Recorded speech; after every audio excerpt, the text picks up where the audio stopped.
Konnichiwa Dokshina Minasama, and welcome back to PJL Books. Today, on the A to Z of Japan, we are at X, and today's X is for swearing. Yeah, okay, so I'm taking liberties with the X here. I mean, well, I didn't invent this whole idea. We've been learning the alphabet this way since preschool, yeah? Do you remember that? A is for apple, B is for ball, blah blah blah. X is for box. What is this? Some kind of Microsoft-sponsored effort? So yeah, swearing. As a result of the topic, of course, this post is naturally going to contain some strong language, both in English and in Japanese. So if you have a problem with that, I completely understand. Please kindly fuck off. So, I mean, I trust you ain't too worried about that anyway, yeah? You just came here for the swear words? Well, hold on, let's take a step back here.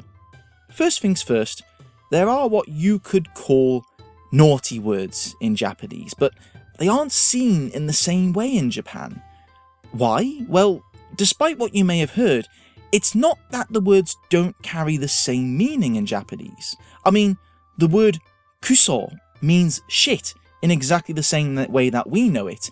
It means shit as in the literal sense, but also, you know, Japanese people do shout kuso in the same way that we shout shit, you know, when your car goes over a cliff.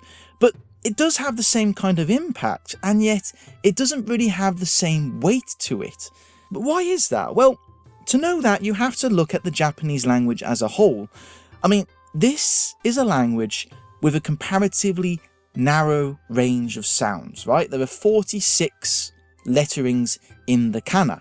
Now you might think, oh, okay, well, we've got only 26 letters in the alphabet, but those 26 letters have a massive range of sounds and combinations to them, whereas in Japanese, you have just that, just 46 sounds. That's it. So nearly every sentence you hear in Japanese could potentially be a pun, and that's when all the grammar particles and bits and pieces are in place. So when folks talk casually, you ain't got a hope of figuring out what a passing group are talking about if you only catch snippets.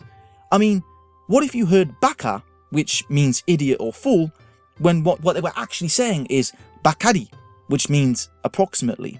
Or, and this is a classic one, you mistake the word hantai, which means opposite, for the word hentai, which means, well, you may have heard that word before, hentai, but it literally means pervert.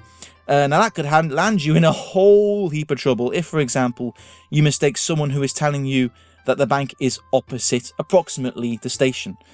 So swearing in Japanese doesn't really stick out that much by nature of the language. And the censorship is pretty much non-existent, really. I mean, there are children's anime shows in Japan which frequently have characters kuso in and baka in all over the place. And in real life, I've never seen a child explicitly scolded for using such words, as you would expect if they would in the West. And don't get me wrong, if you want to level up your swearing impact, you absolutely can. Let's return to the word baka. Now, if you raised an eyebrow when you first read that word and thought, eh? Calling someone an idiot or fool isn't profanity, surely? Well, you're not entirely wrong, but let me clarify. It's all about context, how you say it, when you say it. Unlike English, where, say, muttering fucktard under your breath or whether you shout it out loud, either way results in a good old-fashioned street brawl, in Japanese, the meaning of the word is all about the context. For example, if your Japanese girlfriend laughs at you and gives you a playful push while saying baka with a smile, she's basically saying, oh, you silly sausage, you're adorable. Now put the paper bag back on. I don't know, I hear that a lot. But if some guy gets all up in your face and draws at you in a voice as though he'd been up gargling gravel all night, you know, oh my, baka yaro, then that gentleman is essentially saying to you, hey you fucker, you fucking bitch, you can forgive me. You get the idea. Don't mistake the two.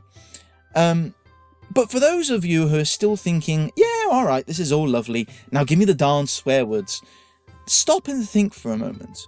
Now this is where the biggest difference comes in, the usage. Swear words in Japan aren't used as casually as we do. For insults or turning the air blue, when we stamp on a Lego brick. The Japanese language is layered with honorifics, language for elevating the person you speak to and language for humbling yourself. That is how you express politeness. Think about that. In a country that values niceties and honour, what greater insult could there be for failing to use the language you should be using, for failing to observe the correct etiquette? I mean, I nearly gasped once when I saw someone take a business card of my colleagues and write on it. That's an absolute no-no, and I know for a fact that that was meant as an insult. That was way stronger than if he had just started swearing in her face. So, you want to learn how to start insulting people in Japanese? Well, learn how to be nice first, and then forget not to do it. But please don't do that. It's good to be nice. Don't be a kusol head.